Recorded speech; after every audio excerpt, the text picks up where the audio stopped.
کائنات میں بہت ساری چیزیں ایسی ہیں کہ جو اللہ تبارک و تعالیٰ کو محبوب ہیں، اور بہت ساری چیزیں ایسی ہیں کہ جو اللہ کے محبوبوں کو محبوب ہیں، جو اللہ کے نبیوں اور رسولوں کو محبوب ہیں۔ بہت ساری چیزیں ایسی ہیں کہ جو اللہ کے بندوں کو، اللہ کی مخلوقات کو محبوب ہیں۔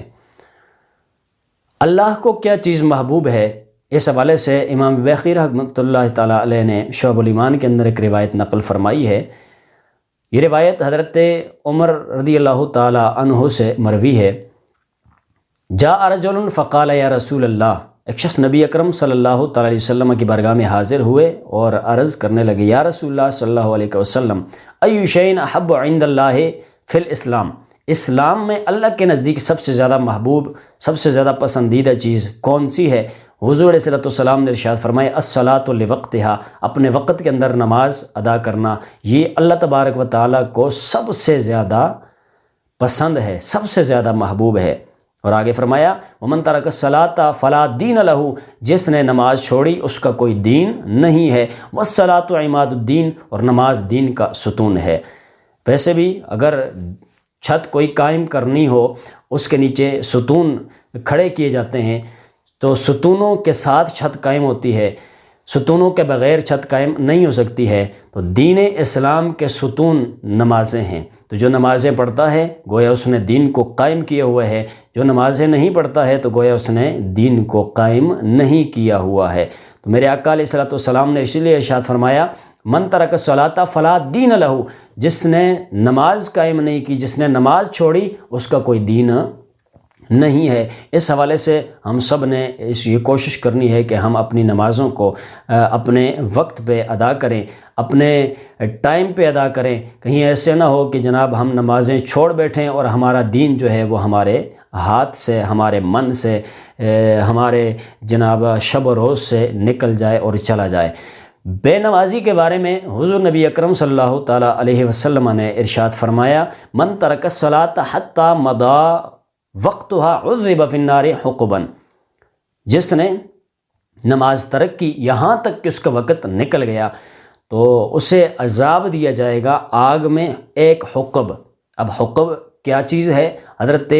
علامہ اسماعیل حقی رحمۃ اللہ تعالیٰ علیہ نے تفسیر روح البیان کے اندر ارشاد فرمایا ہے کہ ایک حقب یہ 80 سال کا ہوگا، اور ہر سال 360 دن کا ہوگا، اور ہر دن یعنی قیامت کا ہر دن دنیا کے دنوں کے اعتبار سے 1000 سال کا ہوگا۔ قیامت کا ایک دن دنیا کا 1000 دن ہے۔ اور اگر حساب لگایا جائے، اس کو کیلکولیٹ کیا جائے، تو جو شخص نماز کو چھوڑ دیتا ہے، اس کا وقت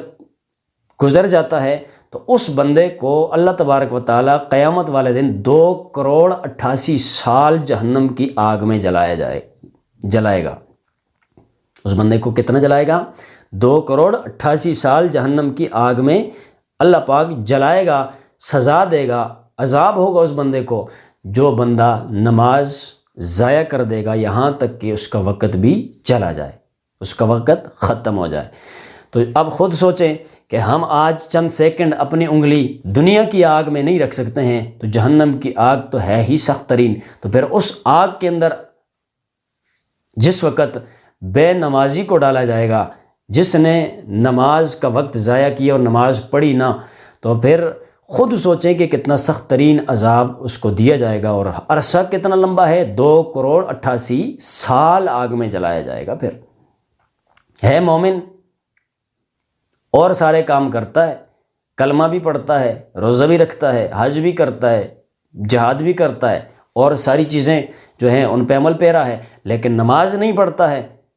صدقہ و خیرات بھی کرتا ہے، سب کچھ کرتا ہے، لیکن نماز نہیں پڑھتا ہے۔ تو جب نماز نہیں پڑھے گا تو اللہ کے محبوب نے فرمایا ہے اس کو جناب 2,88,00,000 سال جہنم کی آگ میں جلایا جائے گا۔ تو اس واسطے باقی اعمال بھی کرنے چاہیے، لیکن اس کے ساتھ ساتھ نماز کو بھی قائم کرنا چاہیے، نماز بھی پڑھنی چاہیے۔ جو شخص نماز نہیں پڑھتا ہے اس کے لیے ایک اور وعید میرے آقا کریم علیہ الصلوۃ والسلام نے ارشاد فرمائی ہے۔ حضرت ام ایمن رضی اللہ تعالی عنہا سے روایت مروی ہے، سرکار مدینہ علیہ الصلوۃ والتسلیم نے ارشاد فرمایا، لا تترک الصلاۃ متعمدا، فرمایا نماز کو جان بوجھ کے نہ چھوڑنا، نماز جان بوجھ کے مت چھوڑا کریں، نہ چھوڑا کریں۔ فرمایا جو جان بوجھ کے نماز چھوڑتا ہے وہ اللہ اور اس کے رسول کے ذمے سے نکل جاتا ہے۔ تو جو نبی دنیا میں آتے ہی اپنی امت کو یاد کیے ہوئے تھے، شب معراج بھی امت کو یاد کیا، پھر اس کے علاوہ جناب جس وقت آپ دنیا سے جانے لگے پھر بھی یاد کیا، اور ساتھ نماز کے حوالے سے بھی آپ نے تلقین فرمائی، الصلاۃ الصلاۃ کے جو الفاظ ہیں وہ موجود ہیں۔ جو نبی امت کی بخشش کے لیے دعائیں کرتے رہے، جو نبی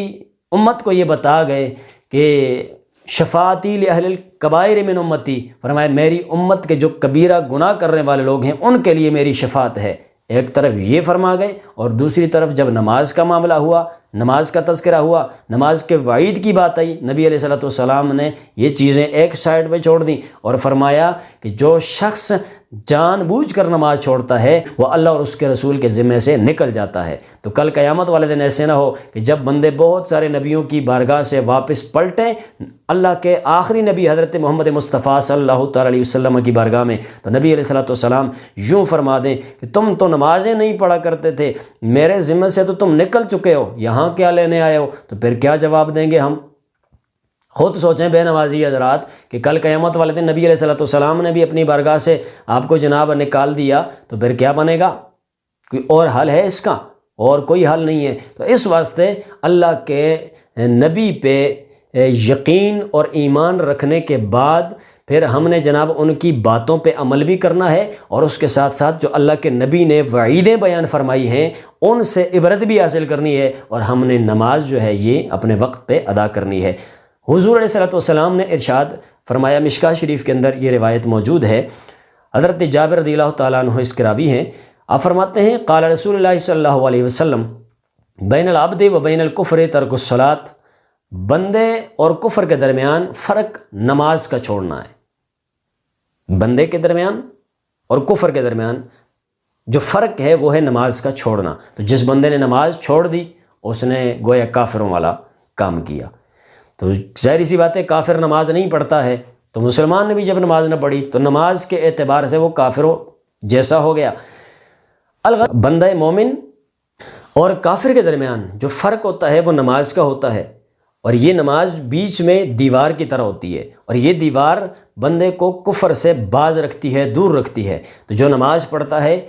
وہ بندہ جناب کفر کے قریب نہیں جا سکتا ہے، اور جو نماز نہیں پڑھتا ہے نماز نہیں قائم کرتا ہے تو اندیشہ یہ ہوتا ہے کہ جناب وہ جلد از جلد کسی نہ کسی وقت کسی نہ کسی لمحے وہ کافر بن جائے، کفر کر لے، اللہ کی اور اللہ کے نبی کی گستاخی اور بے ادبی کر لے۔ میرے آقا کریم علیہ الصلوۃ والتسلیم نے